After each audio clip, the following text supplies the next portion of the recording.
ang sabi ko noon, openly, on the very first time, pinsang buo niya si Martin Romualdez, di ba?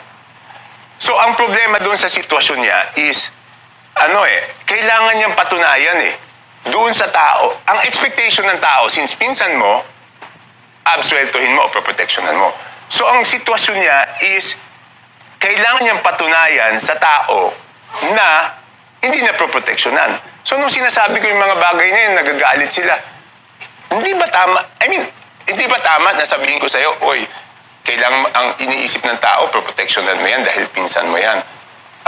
Dapat patunayan mo sa tao na hindi mo proprotectionan. Anong masama dun? Wala naman akong sinasabing masama dun. But let's go back, Kong, sige. sa Sasalip. impeachment. Sa tingin nyo ngayon, sinong pumipihit ng impeachment ni Bibi Sara? Base doon sa spokesperson nila, mukhang baka pati Malacanang gusto na rin. Di ba? Di ba? Bakit ganun nagpa-interview lang ako sa impeachment? Galit na yung spokesperson nila, di yata nakatulog. Pero Nagalit. pagka ikaw yung topic, kinikilig siya eh. Kasi Hindi, galit.